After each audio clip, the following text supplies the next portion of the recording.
তার মস্তিষ্ক প্রসূত তার চেষ্টায় 8খানা একাডেমি আমরা করেছি। আমরা খোর্ধায় ফুটবল একাডেমি, ঝাড়গ্রামে আমাদের ক্রিকেট একাডেমি, সল্টলেকে আমাদের টেবিল টেনিস একাডেমি এবং ভারতবর্ষের সর্ববৃহৎ টেবিল টেনিস একাডেমি এবং সল্টলেকেই টেনিস একাডেমি আমরা নতুন করেছি। এই দমদমে সুরের মাঠ, যেটা অমল দত্ত নামাঙ্কিত হয়েছে, আমরা করেছি, আমাদের সরকার, আমাদের মুখ্যমন্ত্রী করেছেন। সেখানে আমরা তীরন্দাজি একাডেমি, ব্যাডমিন্টন একাডেমি, সুভাষ সরোবর আমরা করেছি সাঁতার একাডেমি এবং পুরুলিয়াতে আমরা একটা মহিলা ফুটবল একাডেমি করেছি। আমরা আরেকটা ফুটবল একাডেমি করছি আমাদের সল্টলেক স্টেডিয়াম।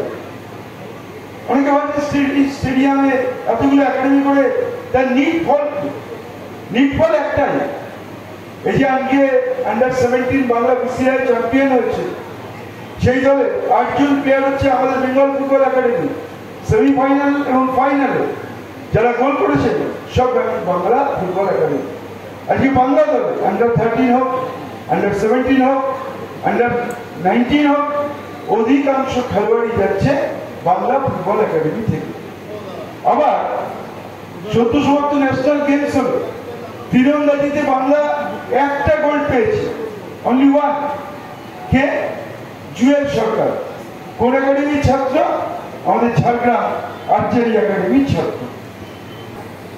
যখন গৌতম সরকার, প্রসূন ব্যানার্জি, সুব্রত ভট্টাচার্য, মনোরঞ্জন ভট্টাচার্য, কিষাণ দে, একবার দিকপাল খেলোয়াড়, জুনি গোস্বামী থেকে আমি তারাবাগে বলছি, শৈলেন মান্না থেকে, এই পরিকাঠামো ছিল না। খেলোয়াড় তৈরি হতে গেলে তার নিজের জেদ এবং লক্ষ্য থাকা দরকার, তার জন্য অন্য কোনো কিছুর দরকার হয়। কিন্তু আজকে ফুটবল মডার্নাইজেশন হয়েছে, সেই জন্য আমি বলবো যে কোচ সিলেকশনের ব্যাপারে সব থেকে বেশি আগে নজর দিতে হবে। বেসিক যদি ঠিক না হয় তাহলে কিন্তু পরে কিছু সংশোধন করা যায় না। বাচ্চাদের জন্য আলাদা প্রশিক্ষক, তারও ট্রেনিং আছে, সারা পৃথিবীতে আছে। আমার মনে হয় সেরকম প্রশিক্ষক এনেই আপনাদের এই কাজটা করা উচিত। টুটুদাকে বলবো যে টুটুদা কল্পতরু মানুষ, আমি এইটুকু জানি। অনেকে নিতে আসেন, একমাত্র লোক ময়দানে দিতে এসছেন তার নাম টুটু ঘোষ। আজকে আমরা যেদিন স্পন্সর ছিল না, সেদিন কিন্তু এই একটাই স্পন্সর ছিল ময়দানে, তার নাম হচ্ছে টুটু ঘোষ।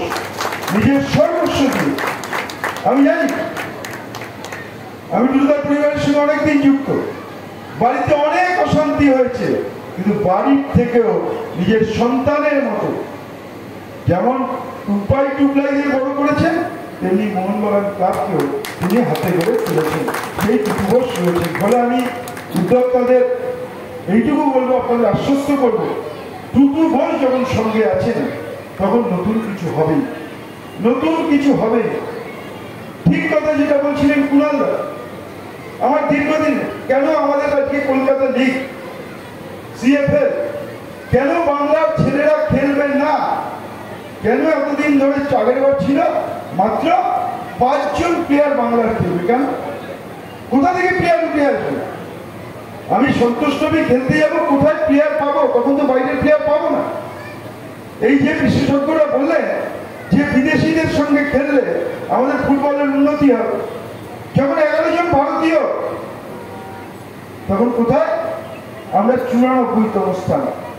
আর আজকে আইএসএল এর সমস্ত বড় বড় দেশের প্লেয়াররা আসছেন, আমরা কোথায়? 132তম স্থানে। ফলে ফুটবলে আমাদের কিচ্ছু হয়নি। আমাদের খেলা, আমাদের ভাষা, আমাদের কোচ, আমরাই পারবো। আমাদের জন্য কাউকে দরকার হবে না। দরকার শুধু ওই প্লেয়ারগুলোর মধ্যে তাদের জেদ, তাদের লক্ষ্যকে স্থির করে দেওয়া, তাহলেই আবার বাংলা ফুটবলে এগিয়ে যাবে। ওতে এগিয়ে গেছে। অনেকে বলছিলেন কি হলো, বাংলা থেকে কি ফুটবল পা থেকে চলে গেল? আমরা বললাম না।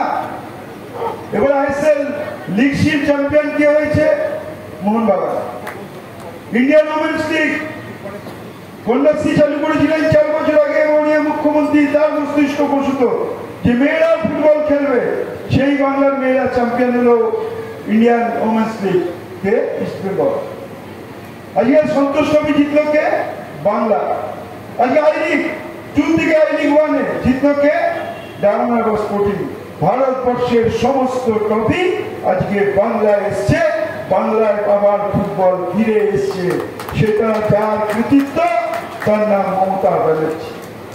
80 কোটি টাকার বাজেটকে আজকে 800 কোটি টাকার বাজেটে যিনি পরিণত করেছেন। আজকে কেউ ভেবেছিল সন্তোষ ট্রফি খেলে ফিরতে পারলেন না, পরের দিন থেকে চাকরি।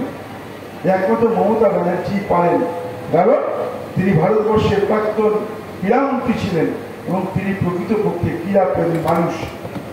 আজকে আমরা আমাদের সরকার সিদ্ধান্ত নিয়েছে